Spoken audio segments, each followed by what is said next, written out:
جیسے ہی میں نے گھبرا کے آنکھ کھولی تو سامنے واصف تھا۔ اس کی آنکھیں غصے سے گلابی ہو رہی تھیں۔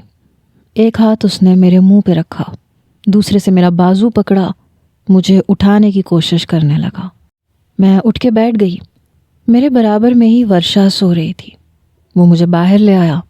میں اپنا آپ اس سے چھڑوا رہی تھی، لیکن وہ مجھے لاؤنج سے اوپر کے پورشن میں لے گیا جہاں پہ چھت تھی۔ کہنے لگا، یہ کیا کیا ہے تم نے؟ تم نے تو کہا تھا کہ تم انکار کر دو گی۔ میں نے کہا، جھوٹ کہا تھا میں نے۔ میری بات سن کے وہ جتنا حیران ہوتا اتنا کم تھا۔ کہنے لگا، جھوٹ کہا تھا؟ کیوں جھوٹ کہا تھا تم نے؟ میں نے کہا، تمہیں کیا لگتا ہے مجھ جیسی لڑکی تم جیسے لڑکے کو پسند کرے گی؟ خوبی کیا ہے تم میں؟ کیا ہو چیز تم؟ مجھے دیکھا ہے، یونیورسٹی کے کئی لڑکے مرتے ہیں مجھ پہ، اور میرا منگیتر جان نچھاور کرتا ہے مجھ پر۔ مجھ سے وہ اس وقت سے محبت کرتا تھا جب میں تمہیں زہر لگتی تھی۔ تمہیں کیا لگتا ہے میں اتنے مخلص ساتھی کو چھوڑ کے تمہیں چنوں گی؟ تم جیسے خود غرض انسان کو جو صرف بظاہر حسن کو اہمیت دیتا ہے۔ میں نفرت کرتی ہوں تم سے۔ وہ کہنے لگا، نفرت کرتی ہو مجھ سے؟ تو وہ سب کیا تھا جو ابھی تک کر رہی تھی؟ تمہاری ڈائری، تمہاری باتیں، تمہارا رونا؟ اسے شاید ابھی بھی یقین نہیں آ رہا تھا۔ میں نے کہا، میں بس بدلہ لے رہی تھی اپنی ریجیکشن کا۔ تم مرد کیا سمجھتے ہو بدلہ لینا صرف تم لوگوں کو آتا ہے؟ عورت صرف سہے جانے کے لیے ہوتی ہے؟ نہیں واصف صاحب، عورت اپنی ریجیکشن کا بدلہ بھی لے سکتی ہے۔ کیسا رہا میرا بدلہ؟ میری بات سن کے اس نے مجھے دونوں بازوؤں سے پکڑا۔ کہنے لگا، بدلہ لے رہی تھی تم؟ میں نے اس کے دونوں ہاتھوں کو پیچھے جھٹکا۔ میں نے کہا، ہاں لے رہی تھی بدلہ۔ جس ڈائری کو پڑھ کے تم پاگل ہوئے ہو نا، وہ میں نے صرف 2 دن کے اندر اندر لکھی تھی، اور تمہیں پڑھانے کے لیے ہی اپنی رائٹنگ ٹیبل پہ رکھی تھی۔ میں تمہیں بتانا چاہتی تھی کہ جب ہم کسی کو بہت چاہتے ہیں اور وہ ہمیں ریجیکٹ کرتا ہے تو کیسا لگتا ہے۔ اب تم اچھے طریقے سے جان سکتے ہو کہ مجھے کیا تکلیف ہوئی تھی اور کتنی ہوئی تھی۔ کہنے لگا، میں کچھ نہیں جانتا یشما، میں کچھ بھی نہیں جانتا۔ میں یہ جانتا ہوں کہ میں تم سے بے تحاشا محبت کرنے لگا ہوں۔ میں یہ جانتا ہوں کہ اب میں تمہارے بغیر نہیں رہ سکتا۔ اس لیے ختم کرو یہ ڈرامے بازیاں، جعفر سے اپنا رشتہ توڑو، ورنہ مجھ سے برا کوئی نہیں ہوگا تمہارے لیے۔ میں نے کہا، اچھا۔ میں نے شور مچانا شروع کر دیا، بچاؤ بچاؤ کہنا شروع کر دیا۔ وہ ایک دم بوکھلا کے رہ گیا۔ کہنے لگا، شور کیوں مچا رہی ہو؟ کیا کر رہی ہو تم؟ میری والدہ، میرے والد سب اوپر آ گئے۔ میں روتے ہوئے اپنی والدہ کے ساتھ لگ گئی۔ میں نے کہا، امی، واصف بھائی مجھے زبردستی چھت پہ لے آئے، میرے منہ پہ ہاتھ رکھا ہوا تھا، کہہ رہے ہیں کہ جعفر کے رشتے سے انکار کر دو ورنہ میں تمہیں چھوڑوں گا نہیں۔ میں جانتی تھی وہ بہت غصے میں ہے۔ کہنے لگا، ہاں میں نے کہا ہے پھپھو، اور میں آپ سے بھی صاف کہہ رہا ہوں، میں اس کی شادی جعفر سے نہیں ہونے دوں گا۔ میرے والد نے اس کا گریبان پکڑ لیا۔ کہنے لگے، یہاں سے چلے جاؤ ورنہ میں تمہارے باپ کو بلاؤں گا۔ اس نے اپنا گریبان چھڑوایا، میری طرف دیکھنے لگا، پھر چلا گیا۔ میرے والد کہنے لگے، مجھے امید نہیں تھی کہ اس قسم کا نوجوان نکلے گا، یہ اس قدر گھٹیا اور بدتمیز۔ اگلے روز میرے والد نے میرے چچا سے کہا کہ وہ میری شادی جلدی کرنا چاہتے ہیں، اور وہ نہیں چاہتے کہ کوئی تماشا بنے اور میری بدنامی ہو جائے۔ لیکن جب 1 مہینے بعد کی تاریخ پکی ہوئی تو یہ خبر واصف سے برداشت نہیں ہوئی۔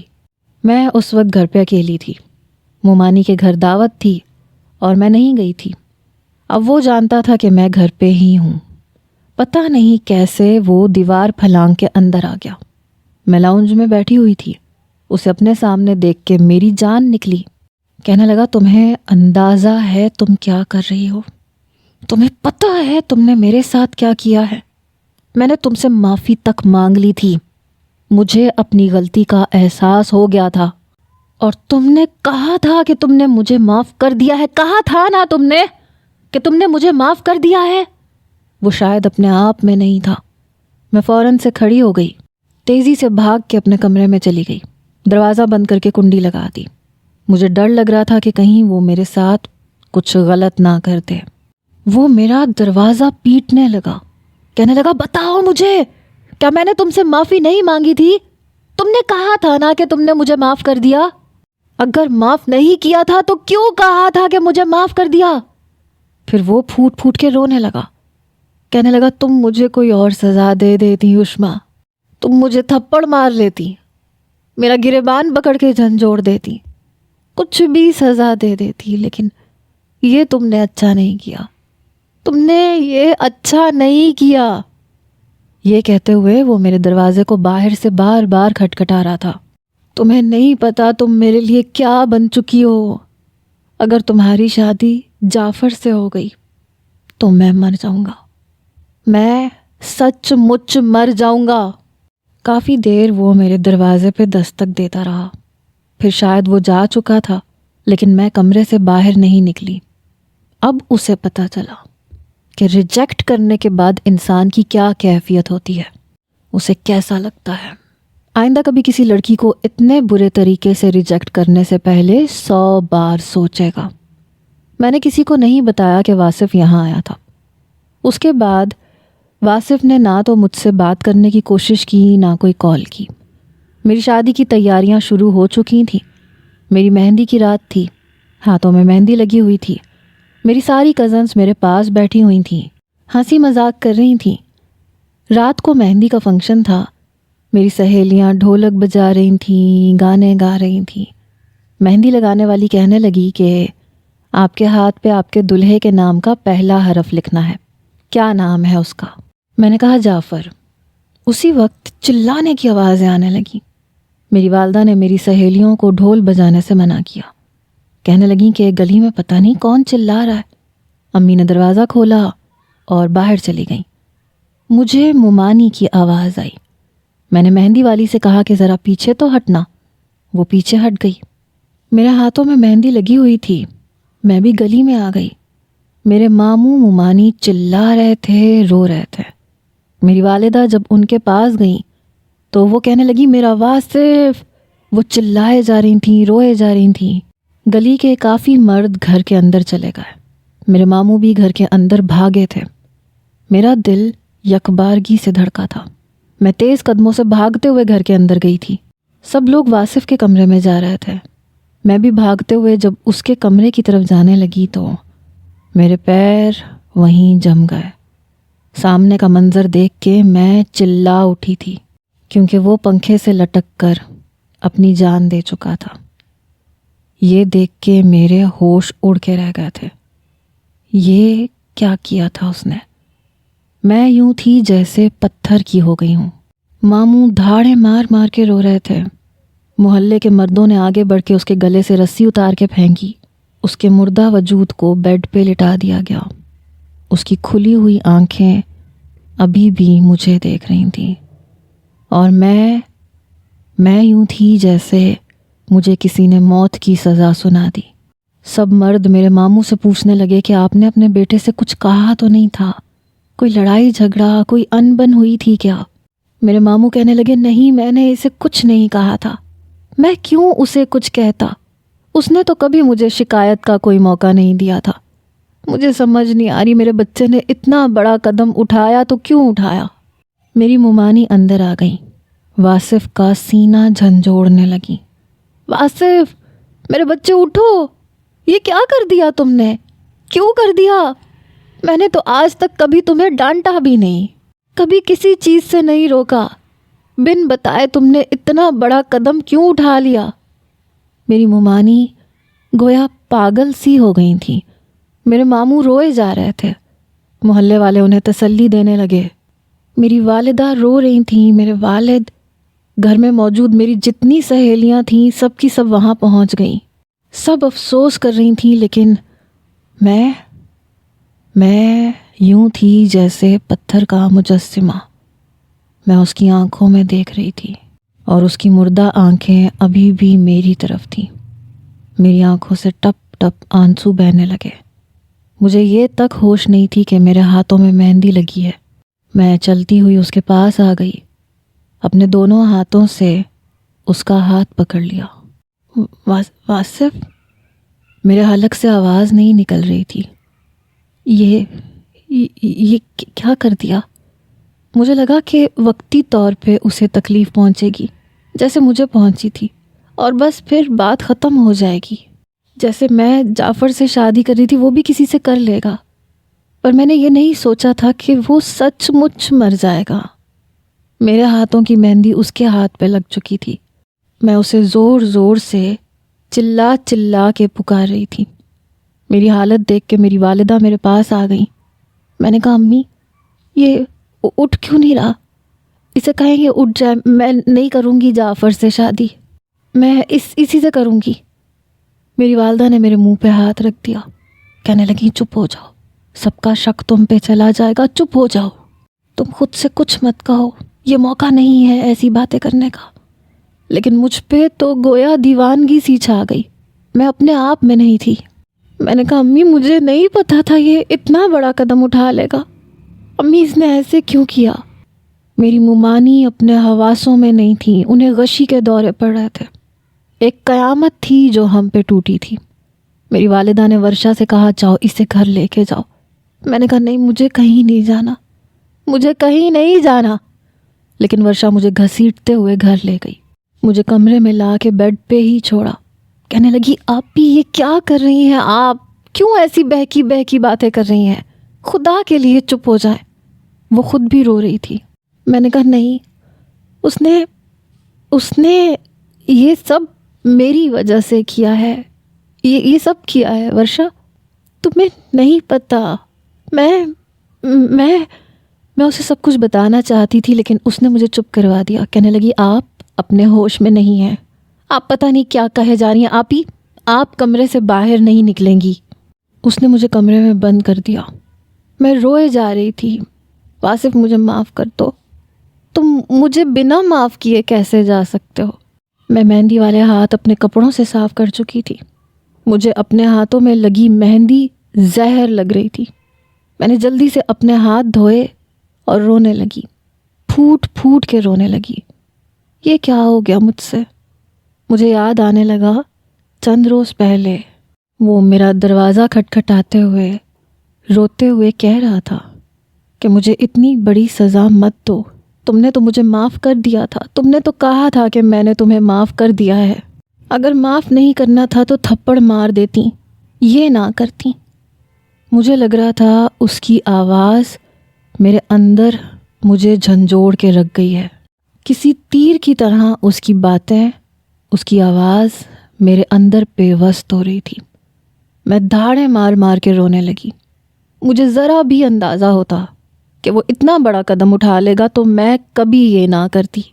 مجھے لگا جیسے اس کی قصوروار میں ہوں، اس نے جو کچھ کیا تھا وہ اتنا بڑا جرم نہیں تھا، میں نے شاید اس کے ساتھ زیادہ کر دیا، شاید بہت زیادہ کر دیا۔ کاش وقت کا پہیہ پیچھے کو پلٹ جائے، جو باتیں میں نے اسے سنائی تھیں اپنی اہانت کا بدلہ لینے کے لیے، وہ میں نہ سناتی، میں یہ ڈرامہ ہی نہ کرتی۔ اسے معاف نہیں کرنا تھا تو نہ کرتی، لیکن لفظوں سے بھی نہ کرتی۔ میں نے اس کے ساتھ اچھا نہیں کیا، میں نے اس کے ساتھ بہت بڑا ظلم کر دیا۔ میرا جی چاہا میں اپنے آپ کو ختم کر لوں، لیکن میں شاید اتنی ہمت نہیں رکھتی تھی جتنی اس نے دکھا دی۔ میں وہ سب نہیں کر پائی۔ روتے روتے پتہ نہیں کیسے میری آنکھ لگ گئی۔ مجھے لگا جیسے وہ سامنے کھڑا ہے اور میں رو رہی ہوں اور وہ مسکرا رہا ہے۔ کہنے لگا تمہیں کیا لگتا تھا میں تمہاری خاطر مر نہیں سکتا؟ دیکھ لو یشما، میں نے تمہاری خاطر جان دے دی۔ کیا مجھ سے زیادہ بھی تمہیں کوئی چاہ سکتا ہے؟ کیا کوئی اپنی چاہت کا یوں ثبوت دے سکتا ہے؟ میں ہڑبڑا کے اٹھ بیٹھی، واصف پکارنے لگی، لیکن کمرے میں صرف میں تھی۔ پچھتاوا شاید بہت چھوٹا لفظ ہے، میں جس کیفیت سے گزر رہی تھی میں بیان نہیں کر سکتی۔ میرا بس چلتا میں اسے واپس لے آتی۔ یہ خبر میرے چچا کے گھر میں بھی پہنچ گئی۔ سب لوگ آئے تھے، افسوس کر رہے تھے، وجہ جاننے کی کوشش کر رہے تھے، لیکن وجہ یا تو مجھے پتہ تھی یا پھر امی کو، یا پھر شاید ابو کو بھی ہلکا پھلکا اندازہ ہو گیا تھا شاید، لیکن اور کسی کو بھی کچھ پتہ نہیں چلا تھا۔ اس نے ممانی اور ماموں تک سے ذکر نہیں کیا تھا، میری عزت کا جنازہ نہیں نکالا تھا۔ پتہ نہیں خود کو اتنی بڑی سزا کیوں دے کے چلا گیا جس کا وہ حقدار بھی نہیں تھا۔ میں اس قدر پچھتاوے میں مبتلا تھی کہ بتا نہیں سکتی۔ اپنے ہاتھوں سے اپنا سر پیٹ رہی تھی، کبھی دیوار میں اپنا سر مارنے لگتی۔ یہ مجھ سے کیا ہو گیا؟ رات کو میرے کمرے کا دروازہ میری چچی نے کھولا۔ وہ رو رہی تھیں، میری والدہ بھی ان کے پیچھے ہی کھڑی تھیں۔ مجھے دیکھ کے میرے سامنے میری والدہ نے ہاتھ جوڑے۔ وہ چچی کے پیچھے کھڑی تھیں، اسی لیے چچی نے نہیں دیکھا۔ میری والدہ مجھے چپ رہنے کا اشارہ کر رہی تھیں۔ میں چچی کے ساتھ لگ گئی، رونے لگی، کہنے لگی یہ کیا ہو گیا؟ خوشیاں غم میں بدل گئیں۔ یہ تو میں جانتی تھی کہ یہ سب کیا ہو گیا اور کیوں ہو گیا۔ میں روئے جا رہی تھی، چچی مجھے تسلی دے کے چلی گئیں۔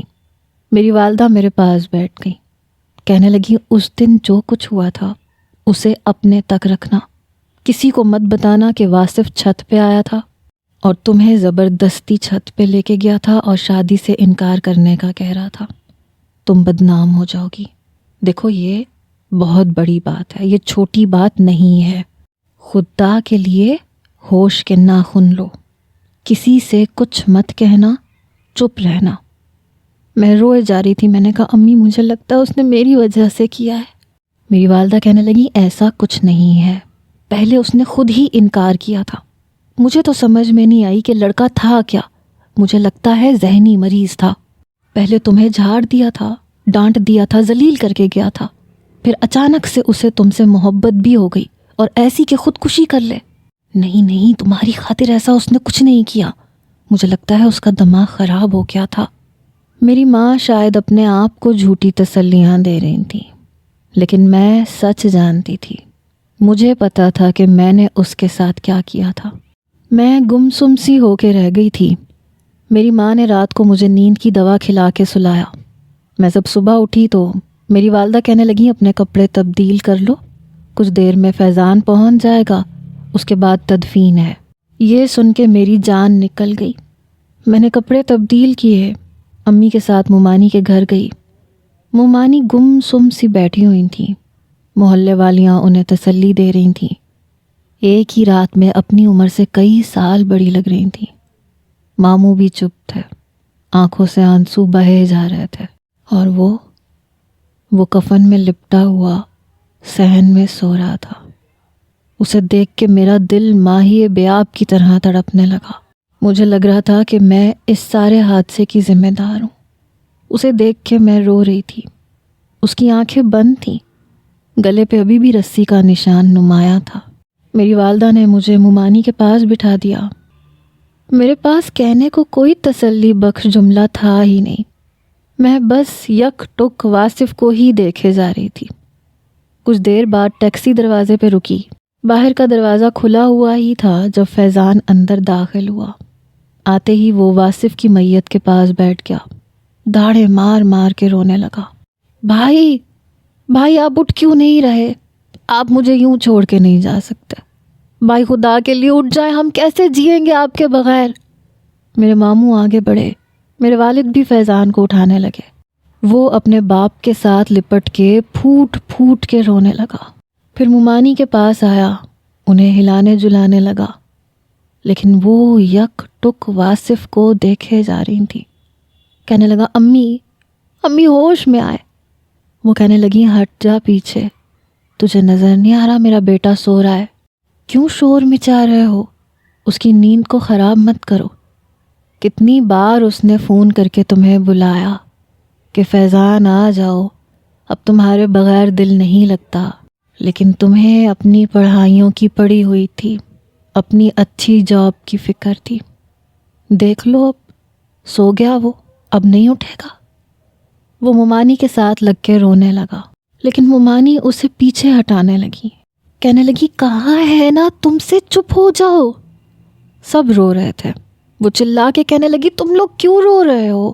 نظر نہیں آ رہا میرا بیٹا سو رہا ہے، جاؤ اپنے گھروں میں، اس کی نیند خراب مت کرو۔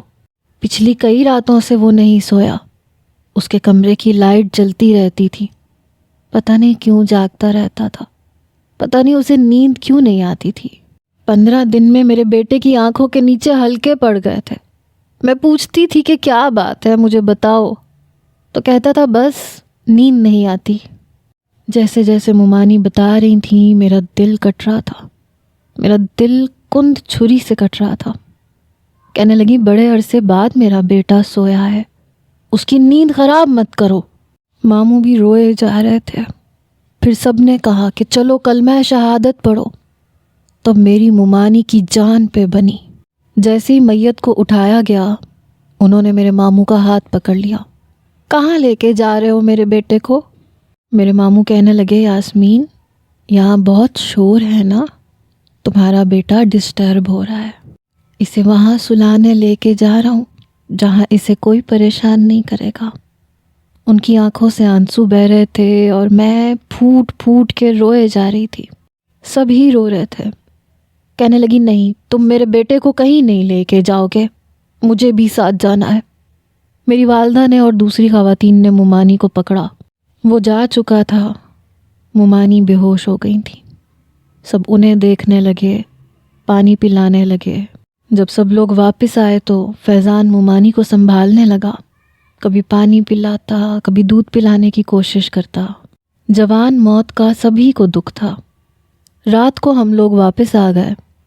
میں جو کب سے ضبط باندھے ہوئے تھی، اپنے کمرے میں آ کے رونے لگی۔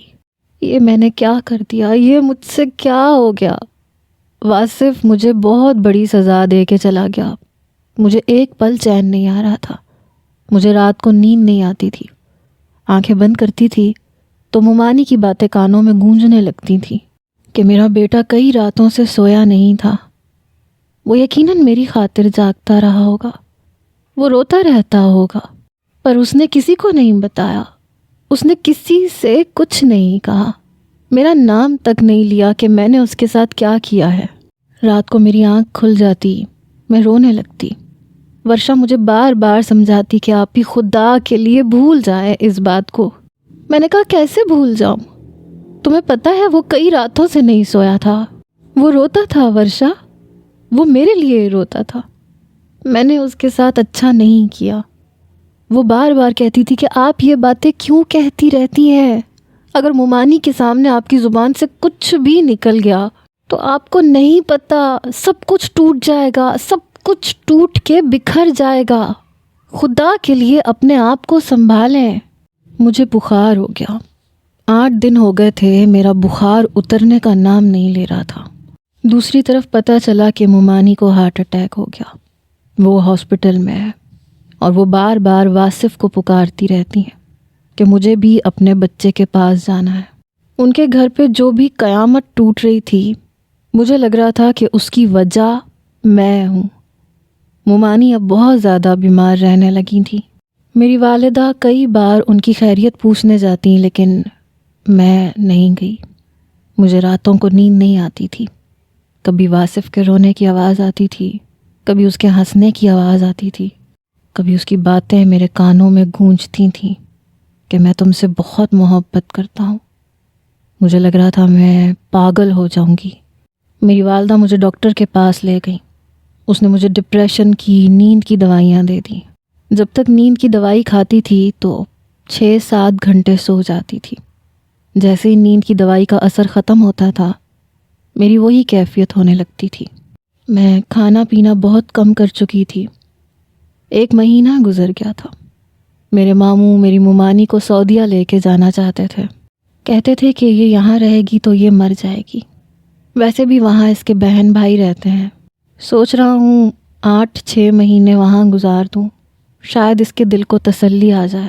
اللہ کے گھر جائے گی، اللہ سے لو لگائے گی تو یہ صدمہ بھی برداشت کر لے گی، اس میں ہمت آ جائے گی۔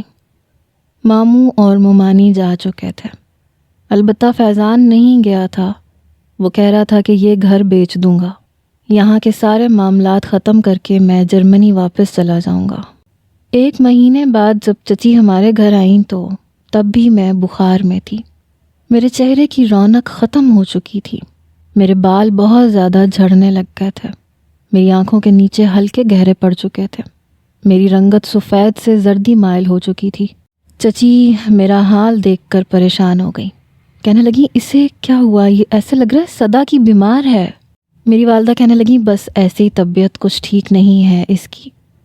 وہ یہ بھی نہیں بتا سکتی تھی کہ مجھے کون سا غم کھائے جا رہا ہے۔ چچی کہنے لگی میں تو شادی کی تاریخ لینے آئی تھی کہ چلو اب تو مہینہ گزر گیا، لیکن اس کا تو رنگ بالکل پیلا پڑ چکا ہے۔ میں تو کہتی ہوں بھابھی اس کا اچھے سے چیک اپ کروائیں، اتنی کمزور ہو گئی ہے، سوکھ کے کانٹا ہو گئی ہے۔ وہ چلی گئیں۔ میرے بہت سے ٹیسٹ کروائے گئے لیکن سب کچھ ٹھیک تھا، بس میں ٹھیک نہیں تھی۔ 1 مہینے بعد پھر چچی آئیں تو میری پھر وہی حالت تھی۔ اس بار جعفر بھی ساتھ آیا تھا۔ مجھے دیکھ کے حیران ہوا تھا۔ میری والدہ کہنے لگیں کہ میں چاہتی ہوں کہ تم شادی لے لو تو زیادہ بہتر ہے، شادی سادگی سے کر لیتے ہیں، شادی کے بعد خود ہی ٹھیک ہو جائے گی۔ ایسے کیسے ٹھیک ہو جائے گی؟ پتہ نہیں تمہاری بیٹی کو بھئی کون سا مرض لگ گیا ہے، میں کیوں اسے اپنے بیٹے کے ساتھ بیاہنے لگی؟ کیا خبر اس سے میرے بیٹے کو بھی کوئی بیماری لگ جائے۔ جعفر بھی کچھ گھبرا سا گیا تھا، کہنے لگا یہ ویسی لگ ہی نہیں رہی ہے، مجھے تو شکل دیکھ کے خوف آ رہا ہے، چہرہ بالکل اندر چلا گیا ہے، اتنی دبلی پتلی ہو گئی ہے، پہچاننے میں نہیں آ رہی کہ یہ وہی یشما ہے۔ چچی کہنے لگی بھائی میں اپنے بیٹے کی شادی اس سے کبھی بھی نہیں کروں گی۔ میری والدہ پریشان ہو گئی، کہنے لگی یہ تم کیسی باتیں کر رہی ہو، وہ ٹھیک ہو جائے گی۔ چچی کہنے لگی مجھے نہیں لگتا یہ ٹھیک ہو جائے گی، پچھلے مہینے سے تو اس بار یہ اور بھی زیادہ بیمار لگ رہی ہے۔ میری والدہ کہنے لگی ہم نے سارے ٹیسٹ کروائے ہیں، یہ بالکل ٹھیک ہے، اسے کوئی مرض نہیں ہے، ذرا سا ماحول تبدیل ہوگا تو ٹھیک ہو جائے گی۔ لیکن چچی نہیں مانی اور کچھ دن کے بعد انکار کر دیا کہ جعفر نہیں مان رہا۔ میری والدہ مجھے کوسنے لگیں کہ یہ کیا حالت بنا لی ہے تم نے اپنی۔ میں چپ چاپ ان کے کوسنے سنتی رہتی تھی۔ میری والدہ کو میرے رشتے کی فکر پڑ گئی۔ لوگ آتے تھے، کئی لوگ آتے تھے اور یہی کہتے تھے کہ آپ کی بیمار بیٹی کے ساتھ ہم اپنے بیٹے کی شادی نہیں کر سکتے۔ میری والدہ میرے سامنے رونے لگی کہ خدا کے لیے اپنی حالت کو درست کرو، پر مجھے لگتا تھا جیسے میرے اختیار میں کچھ ہے ہی نہیں۔ مومانی کا گھر بک چکا تھا لیکن دکانیں ابھی نہیں بکی تھیں، اس لیے فیضان ہمارے گھر پہ رہنے لگا۔ سامان سمیت اس نے گھر بیچ دیا تھا، بس اپنے کپڑے تھے جو اس نے اپنے اٹیچی میں رکھے ہوئے تھے کہ دکانوں کے معاملات ختم ہوں تو وہ بھی جرمنی چلا جائے۔ چپ چپ اداس تو وہ بھی رہتا تھا۔ ایک بار میرے رشتے کے لیے کچھ لوگ آئے، ورشا نے مجھے بہت تیار بھی کیا لیکن مجھے دیکھتے ہی انہوں نے انکار کر دیا۔ کہنے لگے کہ اس سے اچھا آپ اگر اپنی چھوٹی بیٹی کا رشتہ کرنا چاہیں تو ہم کر لیں گے۔ میری والدہ کہنے لگیں وہ ابھی 10ویں جماعت میں پڑھ رہی ہے، ہم نے شادی بڑی بیٹی کی کرنی ہے۔ لیکن وہ کہنے لگے کہ آپ کی بڑی بیٹی تو ہمیں بیمار لگتی ہے، ہم نے نہیں کرنی۔ میری والدہ رونے لگی۔ فیضان بھی وہیں موجود تھا، کہنے لگا کیا ہوا پھپھو؟ میری والدہ کہنے لگیں کیا کروں میں، پتہ نہیں اسے کیا ہو گیا ہے، نہ کچھ کھاتی ہے نہ پیتی ہے۔ اچھا خاصا جعفر سے رشتہ طے تھا، وہ بھی ٹوٹ گیا۔ لوگ آتے ہیں 100 باتیں بنا کے چلے جاتے ہیں۔ وہ میرے پاس آ گیا، وہ مجھ سے بس 6 مہینے ہی بڑا تھا، میرے پاس آ کے بیٹھ گیا۔ جب وہ جرمنی نہیں گیا تھا تو ہمارے بیچ میں کافی بے تکلفی تھی، اکثر مجھ سے بات کر لیا کرتا تھا۔ کہنے لگا کیا ہوا ہے تمہیں، اپنی حالت تو دیکھو، کوئی بات ہے تو بتاؤ، بتاتی کیوں نہیں ہو؟ دیکھ نہیں رہی ہو پھپھو کتنی پریشان ہے۔ میں نے کہا کوئی بات نہیں ہے، بس ایسے ہی بھوک نہیں لگتی۔ کہنے لگا کیوں بھوک نہیں لگتی؟ پھر میری والدہ سے کہنے لگا پھپھو آپ جائیں کھانا لے کے آئیں۔ میں نے کہا مجھے بھوک نہیں ہے، میں نے تھوڑی دیر پہلے چائے پی ہے۔